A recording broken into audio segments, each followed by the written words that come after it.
मेहर जे ॻोठ चाकर चांडियो जे ॿोॾ मुतासिरीन जी हिन वक़्त ताईं कंहिं बि सार न लधी आहे। ॻोठ जा 150 घर ताज़ी बरसातुनि ऐं ॿोॾ बाद ढही पट पइजी विया आहिनि। इन सिलसिले में ॻोठ चाकर खान चांडियो जे ॿोॾ मुतासिरीन अब्दुल गफ़ार चांडियो, हाजी गुलज़ार चांडियो, अरबाब ख़ातून, अज़ीज़ुल्लाह चांडियो ऐं ॿियनि मीडिया सां ॻाल्हाईंदे ॿुधायो त असांजो ॻोठ चाकर चांडियो मेहर तालुके जे क़दीम ॻोठ आहे, पर निहायत अफ़सोस जी ॻाल्हि आहे त ताज़ी पयल बरसातुनि बाद आयल ॿोॾ असांजे ॻोठ जा 150 घर ड्राहे छॾिया आहिनि, जॾहिं त असां ॻोठाणनि जो फसल बि तबाह थी वियो आहे, जंहिं ते असांजो गुज़ारो आहे। 150 जे लॻभॻि जेके वॾा कचा घर सभु ड्राही तबाह थी चुका आहिनि।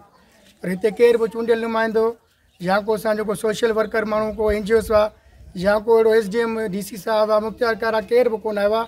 2.5 महीना थी चुका आहिनि। हिन ते को पुछण वारो को बि कोन्हे, को पुछा करण ई न आयो आहे। सिर्फ़ु हिते को बसि इहो तव्हां हाल ॾिसी रहियो आहे, टोटल पूरो ॻोठ तबाह थी चुको आहे। हारपड़ो कंदासीं उहे घर वियो का शइ ढोर बचियो न माल कई शइ असां वटि कान्हे। वेलो खाऊं वेलो वेहूं, असांजूं जॻहूं इहे सॼियूं किरी पियूं, का शइ न रही आहे। फसल सफ़ा तबाह थी विया, का शइ कोन्हे को। माल मता भला माल मता बि मूं वटि कोन्हे, कई शइ कोन्हे अबा।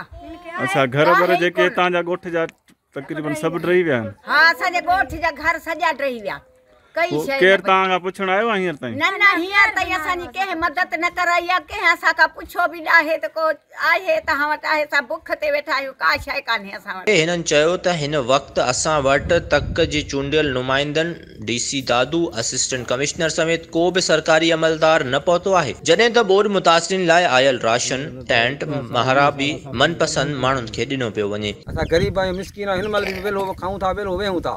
असां वटि आहिनि कोन पैसा, ज़मीनूं ॿुॾियूं, हर शइ असांजा टपड़ ॿुॾी आहे। असां ॿाहिरि खुले मैदान ते वेठा आहियूं, असां अर्ज़ु कयूं था असांखे सर जेके बि आहिनि DC आहिनि, मुख़्तियार कार आहिनि, असांखे ॾियनि असांजी मदद, जेको पुॼनि असांजी मदद ॾियनि। को बि नथो अचे, कंहिं बि मदद न करे, न तंबू न राशन न को डॉक्टर। घरनि में मरीज़ ॿार आया आहिनि त 10 भती आहिनि त 6 भती पिया आहिनि। दवा खणी था वञूं, पैसो न आहे को दवा वठूं, को बि न आयो अंदरि, को डॉक्टर न को ऑफिसर, कंहिं बि जांच न कई आहे। हुननि चयो त गुज़िरियल 1.5 महीने खां असां दरबदरी वारी ज़िंदगी गुज़ारे रहिया आहियूं। असां आयल ॿोॾ बाद खुलियल आसमान हेठि वेठल आहियूं। हिननि वज़ीर आज़म पाकिस्तान, आर्मी चीफ, वज़ीर आला सिंध समेत ॿियनि वसवारनि खे अपील कई त असां पाकिस्तान जा शहरी आहियूं। ख़ुदारा ॻोठ चाकर खान चांडियो जी ॿोॾ मुतासिरीन जी मदद करे असां सां इंसाफ़ कयो वञे।